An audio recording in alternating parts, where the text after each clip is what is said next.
ഇത് കണ്ടോ, ഇത് ഞാനിപ്പോൾ തൊലി കളഞ്ഞ് വെച്ചതാട്ടോ. ഇതാ ഇത് കാരണം കൂടി നല്ല തിളച്ച വെള്ളത്തിലിട്ട് വെച്ചതാട്ടോ. അത് നമുക്കിതിൻ്റെ തൊലി കളയണം. 2 എണ്ണം നിങ്ങൾക്ക് ഇഷ്ടമുള്ള അത്രയും എടുക്കാം കേട്ടോ.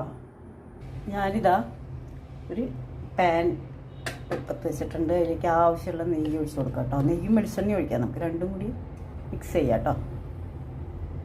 നെയ്യ് ഒഴിക്കാം, വെളിച്ചെണ്ണ ഒഴിക്കാം. ആദ്യം തന്നെ നമുക്ക് ഇത്തിരി അണ്ടിപ്പരിപ്പും മുന്തിരിയൊന്ന് വറുത്തെടുക്കാം. ഞാൻ ഉണ്ടാക്കുന്നത് ടൊമാറ്റോ റൈസാണ് കേട്ടോ. അപ്പം ഞാൻ 2 തൊലി കളഞ്ഞ് വെച്ച ടൊമാറ്റോ ഇങ്ങനെ തൊലി കളഞ്ഞതിന് ശേഷം ആദ്യം തിളച്ച വെള്ളത്തിലിട്ട് വെച്ചു. അതിന് ശേഷം ഞാനിത് തൊലി കളഞ്ഞതിന് ശേഷം ഇത് ഇതിലിങ്ങനെ അടിച്ചെടുത്തിരിക്കുക കേട്ടോ മിക്സിയിൽ. അതവിടെ ഇരിക്കട്ടെ, ആവശ്യം വരും. ഇനിയിപ്പോൾ നമുക്കിതൊന്ന് വറുത്തെടുക്കാം. അപ്പോൾ ഇതാ ഞാൻ അണ്ടിപ്പരിപ്പും മുന്തിരിയും വറുത്ത് കോരി വെച്ചിട്ടുണ്ട് കേട്ടോ. ഇനി നമുക്ക് അതിലേക്ക് ഇതേ സവാളയും പച്ചമുളകും ഇട്ട് കൊടുത്തിട്ടുണ്ട്. അപ്പോൾ ഇതൊന്ന് മൂത്ത് വരട്ടെ കേട്ടോ. നന്നായിട്ട് മൂത്ത് വന്നു കഴിഞ്ഞതിന് ശേഷം നമുക്ക് എന്താ ചെയ്യുന്നതെന്ന് പറയാം കേട്ടോ. അപ്പോൾ ഇതാ സവാള നന്നായിട്ട് മൂത്ത് വന്നിട്ടുണ്ട് കേട്ടോ. അപ്പോൾ ഞാൻ ഇത്തിരി ഒരു സ്പൂൺ ഗരം മസാല ഇട്ടിട്ടുണ്ട്. പിന്നെ ഒരിത്തിരി മുളക് പൊടി മഞ്ഞൾപ്പൊടി ഇട്ടിട്ടുണ്ട് കേട്ടോ.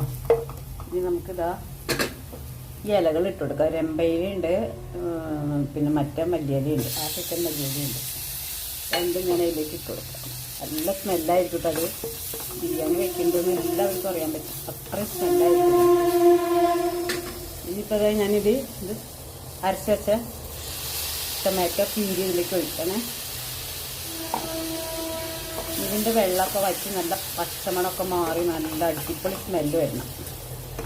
അത്രേ ഉള്ളൂ പണി. പിന്നെ നമ്മൾ റൈസ് വേവിച്ച് വെച്ചിട്ടുണ്ട്, അത് അതിലേക്ക് ഇട്ട് കൊടുത്തിട്ട് ഇളക്കുക. പക്ഷെ ഞാനങ്ങനെ ചെയ്യുന്നില്ല. കാരണം എന്താ വെച്ചാൽ എനിക്ക് 2 ഗസ്റ്റ് വരാനുണ്ട്. അപ്പോൾ അതുകൊണ്ട് തന്നെ അവർക്ക് ഇഷ്ടപ്പെടുമെന്നറിയില്ല. അപ്പോൾ ആ സമയത്ത് നമുക്ക് ഇട്ട് കൊടുക്കുക. ചോറ് വിളമ്പുന്ന സമയത്ത് അവരോട് ചോദിച്ചിട്ട് ഇട്ടാൽ മതിയല്ലോ, ഇല്ലെങ്കിൽ അത് ശരിയല്ലല്ലോ. ചിലപ്പോൾ ടൊമാറ്റോ റൈസ് ഇഷ്ടമായില്ലെങ്കിലോ. പിന്നെ ഇവിടെ ചിക്കനുണ്ട്, ചിക്കൻ കറിയുണ്ട്, പിന്നെ അൽഫാമുണ്ട്. സൊമാറ്റോ ഒന്ന് വരുത്തിയതാണ് കേട്ടോ. അപ്പോൾ അതും കൂട്ടി കഴിക്കണ കാരണം ഞാനിത് ഇടുന്നില്ല. നിങ്ങൾ ഉണ്ടാക്കുകയാണെങ്കിൽ ടൊമാറ്റോ റൈസ് മാത്രം ഉണ്ടാക്കുകയാണെങ്കിൽ ഇതിപ്പോൾ നന്നായിട്ട് മൂത്ത് നല്ല സ്മെല്ല് വരും. ആ സമയത്ത് നമുക്ക് ചോറിട്ട് ഇളക്കി കൊടുക്കാം.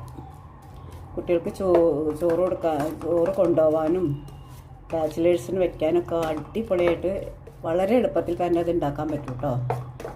അപ്പോൾ നിങ്ങൾ ഇതേമാതിരി ഒന്ന് ട്രൈ ചെയ്ത് നോക്കണേ. ഇതാ റൈസ് ഞാനിവിടെ വേവിച്ച് വെച്ചിരിക്കുകയാണ്.